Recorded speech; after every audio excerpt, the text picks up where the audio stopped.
Okay, well, we'll go ahead and get started. This is perhaps a very apt topic to kick us off in the first panel, given everything going on in the world. Can politics meet opportunity when it comes to technology partnerships? And we have a fantastic panel of experts here to talk with us on this topic today.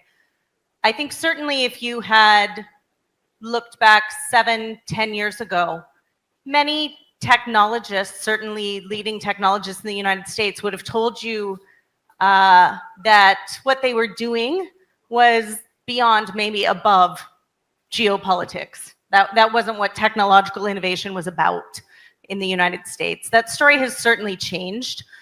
We have seen that consistently, I think, across 2 administrations now in the United States.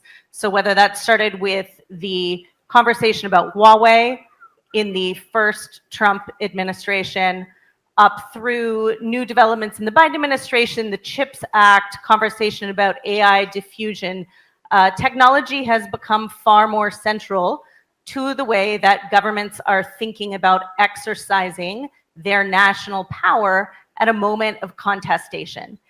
And yet at the same time, I think that geopolitical contestation has also created some interesting opportunities and developments when it comes to technological innovation. Certainly in the European theater, there is no doubt that the tragedy of the war that is going on in Ukraine right now has nonetheless created tremendous advancements and new ways of thinking about defense technology that will have an impact across the European theater, but more broadly and globally as well. The fact that countries are now thinking about technology alliances and partnerships, whether that is, as we heard here, ISAT trust between the United States and India, more broadly, biopharmaceutical alliances and partnerships, that has much more become a way that governments are doing business. But what does that mean?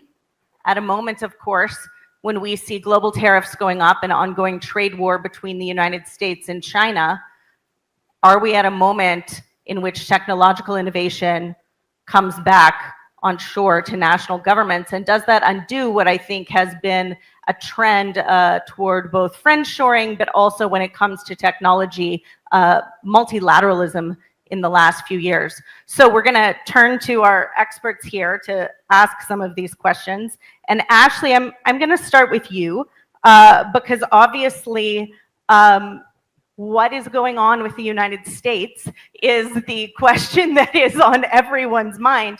And certainly I think what that means for US technology partnerships. The US-India tech partnership was central, I think, to the relationship over the last 4 years. What should we expect in terms of how this administration thinks about technology partnerships? And will you see where maybe the story of the last 4 years was folks like Micron, folks like Apple investing here in India, that what this administration will be looking for is folks like Tata, folks like Mahindra investing in the United States? Thanks, Lindsay. Thanks, Lindsay. I'm going to try and take a crack at that question, though I must confess that if I knew the answer to that, I could retire right away because I'd be the world's greatest stock picker. It's very hard to try and divine with precision what this administration will do. But I think there are 2 trends that are sort of competing for attention. One is a strong streak of techno-nationalism that exists in this administration that wants to preserve and protect US technological dominance and wants to bring back a variety of capabilities that it believes have been lost to the rest of the world back to the United States. On the other hand, I think there is also a recognition that there will be limits to how successfully and how completely this process can actually be brought to fruition. So there are 2 tendencies which are at odds with one another. How this will play out, I think, will really be determined by the mix of personalities within the policymaking space and the prominence of certain personalities vis-a-vis others. And the jury is still out on that one. But what does this mean specifically for India? I'm actually quite optimistic about our ability to sustain the technological partnership with India for two reasons. First, simply the logic of the market. India happens to have an enormously talented pool of manpower that corporate America simply cannot do without. And many of the things that we've seen happen in the last 10 years, the rise of global capability centers, the collaborations that have occurred between US business and Indian business, have really not been triggered so much by state action. They've been responses to the incentives provided by the marketplace. I don't see India's manpower advantages disappearing. I don't see the United States able to sharply increase the size of its manpower pool within the next 5 to 10 years, which takes us naturally to a partnership with India that will be sustaining. Second, the United States increasingly is thinking of geopolitical competition, and China is, of course, front and center in this competition. And even though our policies towards India and the rest of the world may be quite ragged in terms of how we respond to the China competition, India figures very prominently as a partner of the United States in that vision. And so I think at least on the US-India relationship, it is actually possible to be more optimistic than maybe the understanding the broader trends in US technology policy itself. Great, thanks very much. Thorsten, I'm going to turn to you, where perhaps the current feeling in Europe is a little different than it seems here in Delhi. And just want to ask you your perspective, both as the transatlantic alliance is perhaps in a bit of a rougher moment. Do you see more potential for collaboration on the technology front between Europe and India? And how do you think our European friends will approach technology partnerships with this administration? Fantastic. Thank you very much. I'm really honored to be here. Thank you, Lindsay, and thank you, Rudra and Shruti. This is a fantastic forum, and I'm glad to be part of it. And I think we can learn from the spirit in a sense, because Dr. Jaishankar talked about our predicament as Europeans, and I think we need to turn our predicament into sambhavna, because we have no other choice, and get into action and rethinking things and rethinking collaboration and diversifying what we started to talk about. And of course, India is one obvious focus on this. And I think the thinking on this has started. Look at the coalition treaty in my country that has just been concluded, that talks about deepening the strategic partnership with India. And who would have thought a while ago that it talks about specifically deepening defense cooperation and clean energy and overall energy partnerships. So I think that's important. Last year, we had a focus on India strategy paper. On the European Union, we talked about the College of Commissioners, and Hervé Delphin, the ambassador, is here, the visit. And I think we need to, there's good intentions and there's some things happening, or we need to fill it with life and excitement. The External Affairs Minister mentioned the Trade and Technology Council. I think we need to make sure that it's not just a box-ticking exercise. Nobody, I think, in the US and the EU administrations is really excited about the EU-US TTC when you actually go to it and conclude it, because I think we somehow have failed to make it exciting. I think the jury on the EU-India TTC is still out. There's so much cooperation potential in areas on clean tech, on bio and pharma, and lots of other areas. Defense, we already talked about. And I think the proof will be to, first of all, do real mutual learning on how we deal with our dependencies on China and China's technology lead, and de-risking our supply chains, because I do think that's a predicament India and the European Union does share, and then do concrete initiatives. I said, or which called Trust now, did this defense tech accelerator. Why don't we, we need to do similar things on the EU-India front, and I think then it can be, and I think then maybe the foreign affairs, the external affairs minister will be even more excited about the prospect of the TTC. And I think you talked about the spirit. I think we will only be successful. Over breakfast, we talked about the Indian 1991 moment spirit. I think we need that in Europe for sure right now, because our business model, at least as Germany, I can say, in this competition of systems with Xi's authoritarian state capitalism and Trump's MAGA tech oligarchy capitalism, our traditional business model is broke. It doesn't work anymore. We need to totally rethink and reform also domestically. I do think that spirit we need in Europe. J.D. Vance wasn't even half wrong in his Paris speech on our attitude toward artificial intelligence, for example, in terms of slightly pivoting in that field. And I think you can even have that 1991 spirit reincarnated here in India, because things do take work, as the foreign affairs minister said, on rethinking nuclear regulation to actually enable a nuclear renaissance here in this country. And that's, I think, only one area, because we need to change both in order to conclude this trade agreement that we both want to conclude, but that we won't conclude if we don't do domestic reforms that actually sometimes also hurt. Thanks so much, Thorsten. Nifruti, I want to come to you next. Get some perspective from the private sector. One of the things that came out in Prime Minister Modi's recent visit to the United States was an agreement for the United States and India to work together on an artificial intelligence roadmap. I think something that both sides are quite excited about, but nonetheless, a lot of issues that will have to be worked through to make that real. So can you give me a little bit of perspective? What are some of, I think, the big questions or perhaps answers that the private sector will be looking for out of that roadmap to make AI collaboration between the US and India easier? And then as you look forward to trust, or this next generation of technology partnership between the US and India, there's certainly been momentum, but what are some of the key reforms, regulatory issues that need to be addressed here in Delhi, but also in the United States to make some of that vision more real?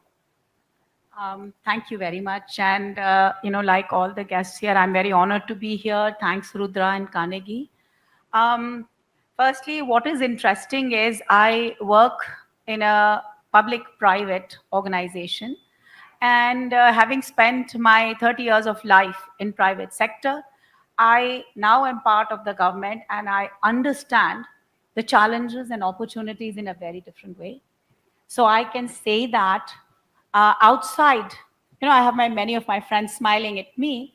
From outside, it was very easy to, oh, government is slow. Oh, they don't do this. Oh, I could have done this fast. When you come inside the government and you look at the cost of the alpha beta errors, it's huge. It's your country, it's humanity that's at stake, not my company. So I have a very different appreciation and understanding. And I can tell you, a deep-seek moment can happen in any industry. What is a deep-seek moment? We have recently started using words which identify with companies. You Google. So I'm saying there's going to be deep-seeking many industries. And for that, I feel the only way things can happen is collaboration. And oftentimes our Prime Minister says, Abhi samay hai, sahi samay hai. Time is now and time is right. And I like to explain it in a different way. Time is right now because convergence of technology is happening. We are working on 1 nanometer compute, which is 1 by 10,000 of a hair.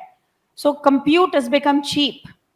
Power is very important, and power, we are looking at renewable and generating more power, etc. So I really feel on top, the third vector that gets added is the geopolitics, and tariff is part of it. So I feel convergence of technology should happen, partnership should happen, and that's what AI is going to, enable. 20% of the world data is in India. Our Prime Minister says there's no way India can be out of the picture when AI is being discussed. So I can start with a little bit of context and then I'll tell you what answer. So, there was a time, long time back in India when I was growing up, there were three important things, which was roti, kapda, makan, which is food, house, and clothes to wear. And now we believe the three critical requirements for any country, company is technology, power, and infrastructure. Technology like AI is going to make a difference, and they have many components, subcomponents, raw materials that will be required. So we will have to partner on all of those. The second thing is power. India is very hot on building half of its power from renewable. Today, we are looking at 40%. By 2030, we will have 350 gigawatts of solar, 500 gigawatts of renewable. I also want to tell you, countries like US, I will also add Europe, if you look at building a solar module, it costs United States and Europe pretty similar, like 25 cents per watt module. Let me tell you what China builds it with. China builds it with 15 cents per watt. And also let me tell you, they sell at 9 cents per watt, and that is what's called dumping. If an opportunity like this exists to enable generation of manufacturing of modules at the similar rate, why shouldn't India and US partner? Because there is a need of power. How will you run AI? How will you run all of the digitalization if there's no power? So I really truly feel that there are strengths that India has the ability for in terms of resources and scale, and there are strengths that US has in terms of capital and technology, and both of us have a democratic vision that we are working for. So in terms of AI, I think power is important. The second thing is the ability for compute.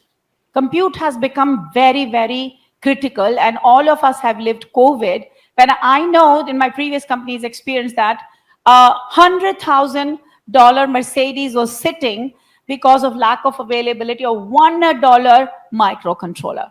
And similarly, if you're talking AI, you need the GPUs, you need the compute. And just to tell you, because I'm from inside of the government, I can tell you, for an average GPU, one GPU to run for 1 hour, India is 1/3 of the world because of the government support and subsidizing. So if we want to run data centers, we have to look at India as an opportunity. India has 2 to 3% of data centers, but 20% of the data. So for investment, data, I can tell you, I'm in Invest India.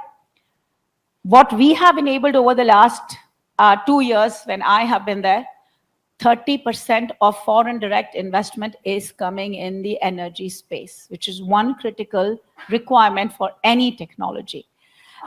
So I talked about power, I talked about compute, and we have to look at partnership between India and US to enable deep seeking many industries, because hardware is not the solution alone. Hardware plus software, which India has 5 million of, can be disrupting many industries. I was recently in Amsterdam working to bring ASML's investment into India. And ASML is saying, why do I need to go to India? I said, similar to, building computational lithography. Computational lithography is AI and software. So I'm just saying 5 million software, 1 million engineering graduates each year. India has a lot to offer to partner with US to come up with a common vision that we both have as countries, which is global good, combined minds across oceans, and protecting the interests of humanity across generations. Lastly is data protection and IP protection. I personally feel with so much IP leak happening, an ARM moment happened in China, but an ARM moment has never happened in India. for people, because I'm assuming there's Chatham House rules. ARM architecture? No? Oh, okay.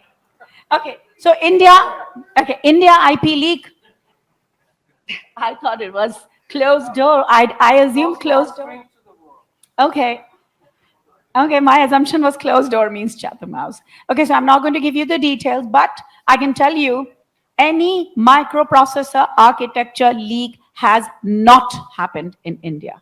So IP sharing infrastructure can enable a lot of innovation between India and US, and data sharing. So Rudra and I have often talked about building a trusted corridor between India and US, literally a tunnel of trust-based corridor where data, IP, information is shared, again, leveraging AI. And that, I think, is what our government is looking forward to discuss and enable. AI transforming many sectors and deep-seeking many industries. Thank you, Nifruti. I appreciate it. Samir, I'm going to come to you last, but certainly not least here.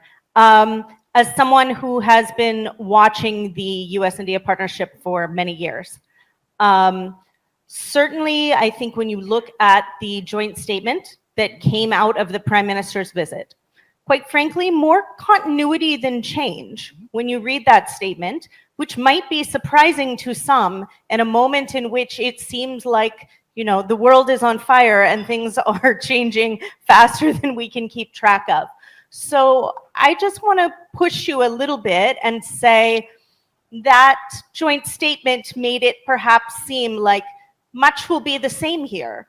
But what should we actually expect may change and need to change as the United States thinks about the partnership with India? And how do you think India is going to approach its technology partnership with the United States differently at a moment in which it's certainly perhaps not the same government in how it thinks about international partnerships than it did a few months ago?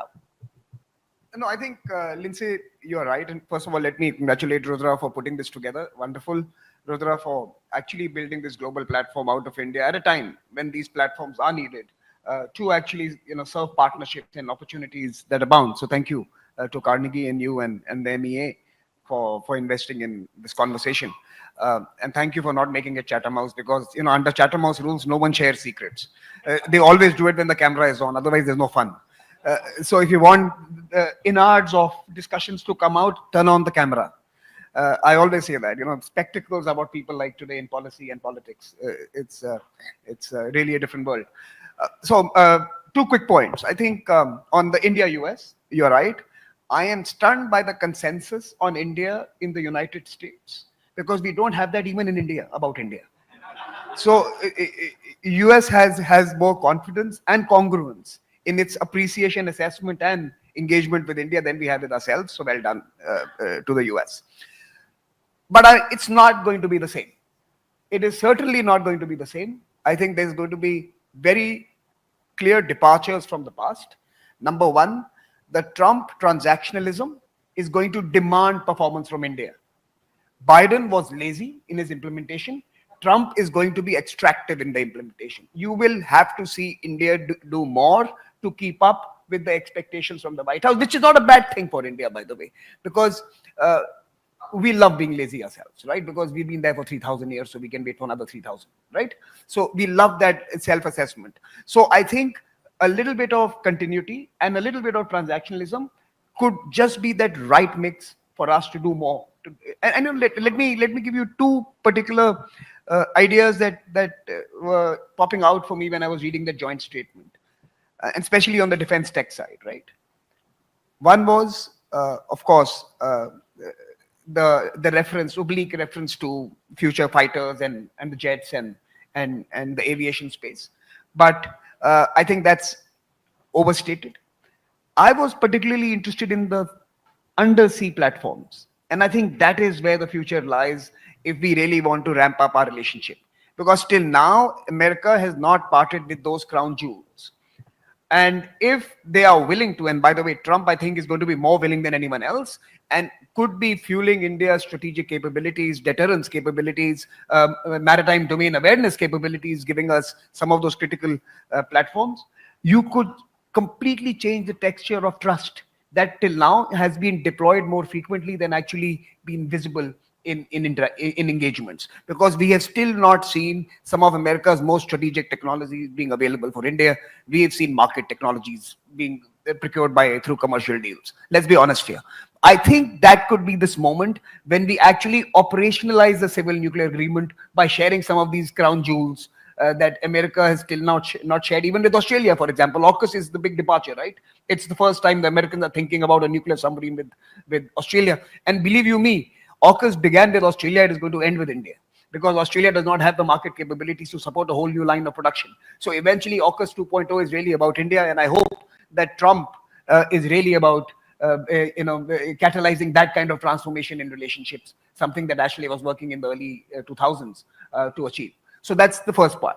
The second is that if you look at AI and some of these more emerging, some of these new sectors of technology, they have a curious texture. Very fast moving, deep seeking all the time, if I can use your verb, deep seeking all the time, and yet the lock-ins are very long. So there is a fast evolving space which tempts you to buy into the latest offering that's available on the racks. And yet, once you decide to go in a particular direction, the lock-ins are intergenerational. You will decide today where you want to be on the technology spectrum. Is it going to be more towards the authoritarian closed spaces? Is it more towards the open market-based economy spaces? So you are locking yourself up to onto the future now, even though the change is happening at such rapid pace that you're never going to be able to get the right choice or the right decision on making that choice. So it's a very interesting space, very difficult to choose, and the lock-ins are huge. And therefore Europeans don't decide, right? So in many ways, the Europeans, and you mentioned Huawei in your opening context-setting remarks. Let me just tell you, we've been talking about Huawei forever. They are in 170 countries, including all of Europe, and they serve 3 billion people. So we can keep talking about politics and geopolitics and opportunities and markets, but market has taken a call that Huawei works.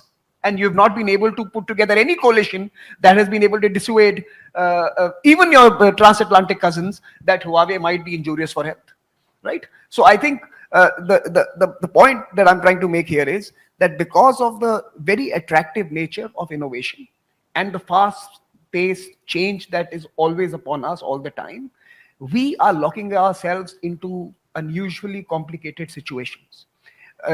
Policymakers don't buy equipment. Corporations do. And the lock-in happens at that level. Conversations happen at a different level.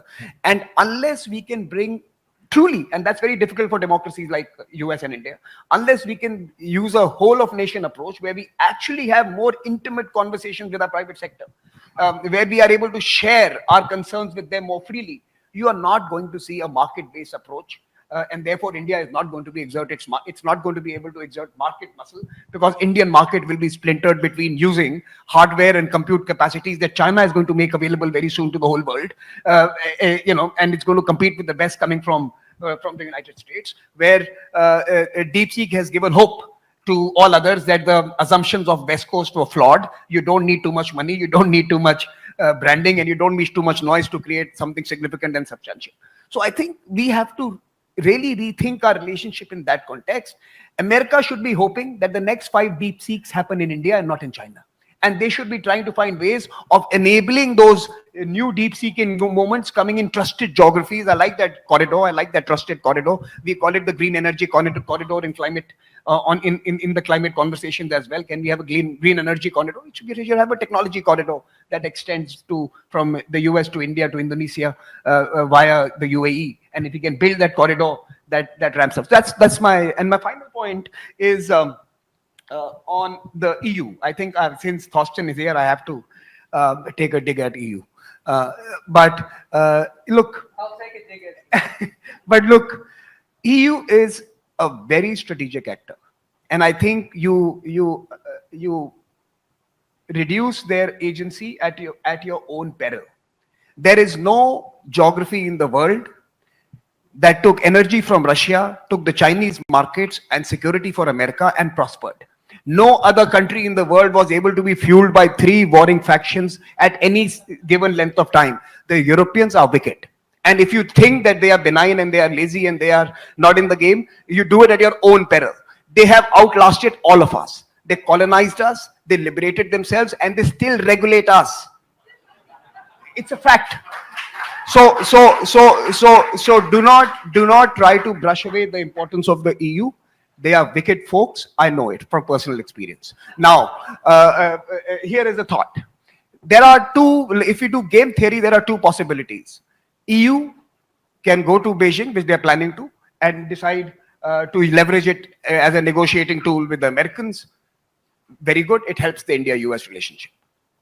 Or the EU could decide that, cousins can be rotten, but they are still family, and we need to stick with the transatlantic relationship, and it still works for India.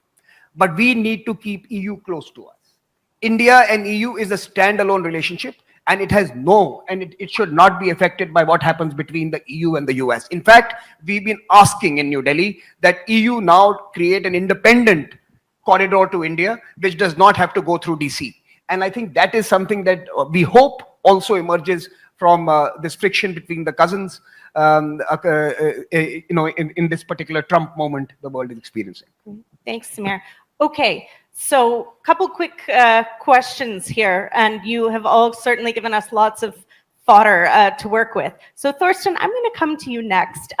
Since this conversation about EU and India it was brought up by Samir, and my question is this. I have heard you and Samir say, hey, EU, India, there's a lot of opportunity here. And yet, there was also a mention of, we're not totally convinced that Europe is as serious about China as we are here in India. Maybe something that the United States has also at times had questions about. And perhaps on Europe's side, some questions about the relationship that India has with Russia and what that might mean for technology relationships. So, can the EU-India partnership get over perhaps those questions about each other's geopolitical leanings in order to seize this moment? I think it can. I don't think that's a huge obstacle. I mean, you have a conversation in this country also about the relationship with China.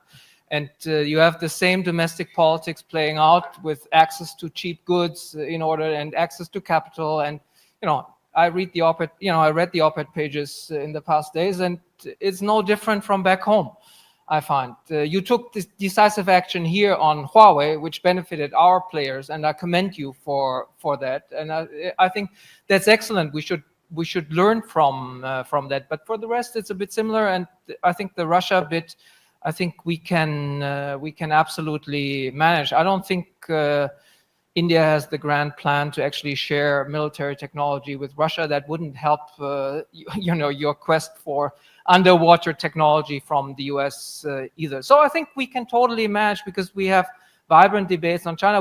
We have to get serious about de-risking from China as Europeans, and we have to get serious about dealing with this impending China shock 2.0, which hits the core of German, critical industrial capabilities and Europeans, and we haven't gotten halfway serious about it. So that we have to do. By the way, Samir, I wouldn't take a dig at your dig at Europe. That's fine, but since I'm not party to this thing, I don't think Biden's people were lazy. If you look,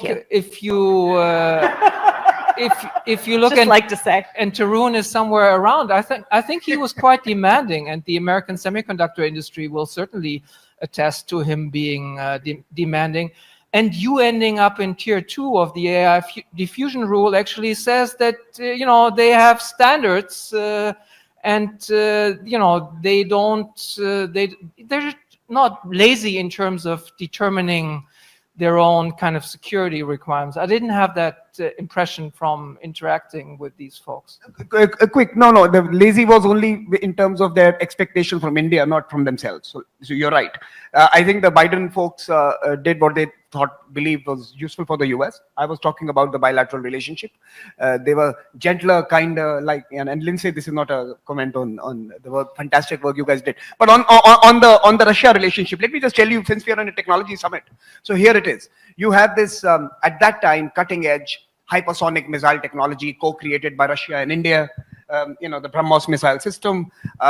is being sold to Philippines to be deployed against threats from China, which is the ally of Russia, and in some convoluted way, American defense budgets underwrite Philippines' purchase of Russian equipment via India. So look, we are all in bed together. And Thorsten comes from a geography that has benefited most from Indian refining of Russian oil. Germany is the largest procurer of Indian refined Russian produce. So India and Germany are also playing together on this. So we are on the same side. Thank you.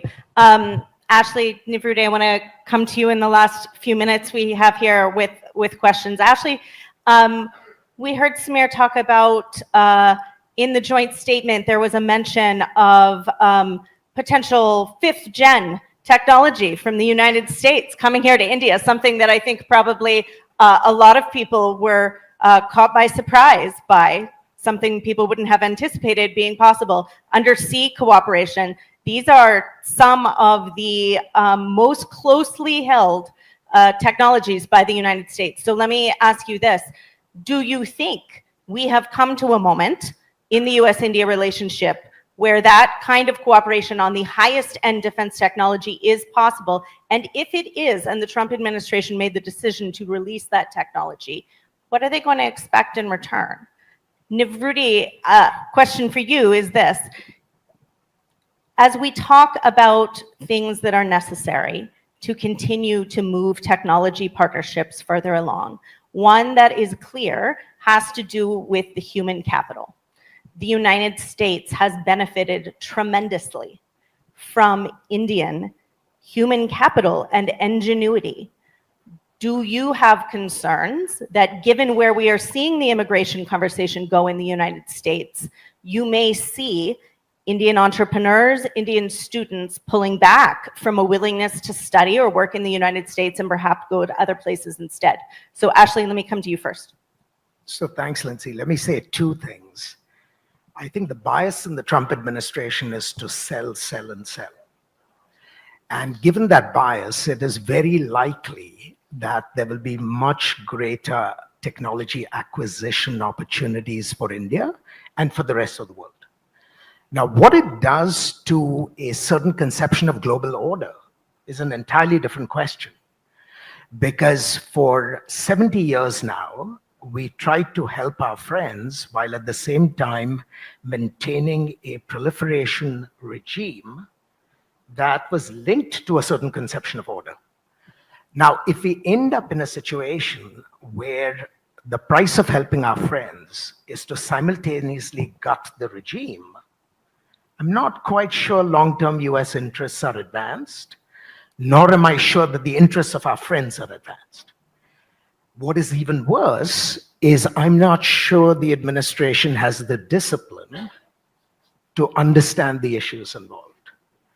And so time will tell whether net we come out ahead.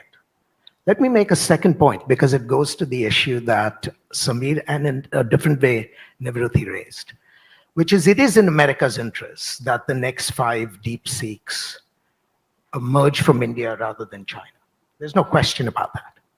But it's the mechanism by which we try and stimulate the rise of these deep seeks that is at issue.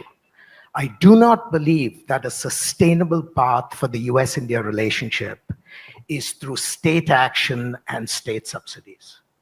Those are very good to jumpstart a process. But if we have to keep it sustainable, we need to really have market transformations in both countries that essentially permit innovation to respond to the pressures of the marketplace. Because you cannot have a sustainable relationship if at every step of the moment, the state has to intervene in order to produce an effect. And I think, because this is the question you asked, what is it that we need to do, right? I think we need to really pay attention to institutional transformation in both countries going forward. And if we can't do that, people like you will constantly have to be overworked to produce the wins that we are now all touting. I agree. Nifriti, I'm going to give you the final word here. Yes. So before I answer, I have to say that, DeepSeek has become, talk of the town, and I'm myself using it as a verb. But let me tell you, that's how technology happens. I have lived 30 years in semiconductor industry. I do want technology to become cheaper, more affordable, and whatever constraint you have, you build. I'll tell you from a chip perspective, if I was told to do all of the routing in a certain size, I do it. If they say, oh no, half it, I figure out innovation to do it. And then they say, you have to make it cheaper. I figure out, multi-chip module and try to do. So DeepSeek is a natural transition of technology, and it will happen in countries which are resource constrained. And I think India will DeepSeek many industries. So I'm completely agreeing with both the gentlemen on my sides. I also want to completely agree with Ashley. Now, since I'm in government, I feel incentives are a crutch. All the policies are enablers, so government can lay a route, but who has to drive on it? It's the private sector. So I am saying, if we have identified this technology is important, and I completely agree with you, I think underwater in this space, I was recently trying to draw trade bottlenecks. Everybody's looking at the Trump moment.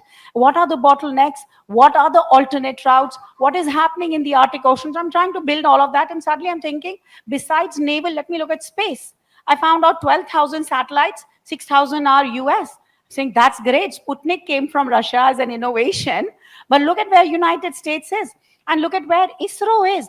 Look at what NASA and ISRO are trying to do as a partnership. So government is an enabler. So if as industries, we decide that this is important and identify the strength of the industry of United States and India, and by the way, I can list down besides resources, the wealth of offerings that India has. And to enable, you talked about immigration and enablement. I personally think Trump is a very smart, business savvy president, and he knows that between India and United States, and let me tell you a number which will actually shock you, 70% of semiconductor design happens between India and US. So yes, 90% of technology comes from Taiwan and South Korea, but designers are here. Another statistic I'll tell you, 20% AI resources are here, 35% in United States.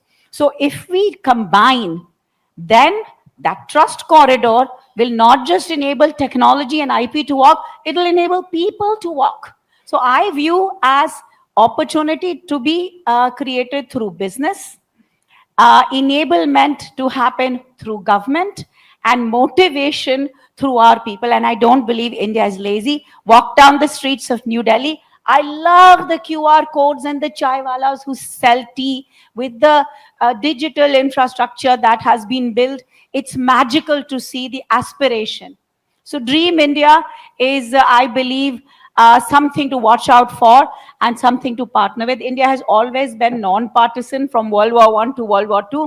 We'll still be non-partisan, and we'll continue to look at growing ourselves, and through ourselves growing the world. So that's what I want to end with. Thank you. Thank you, Nivriti. On that positive note, we will end this panel. I just ask you all to give thanks to our panelists.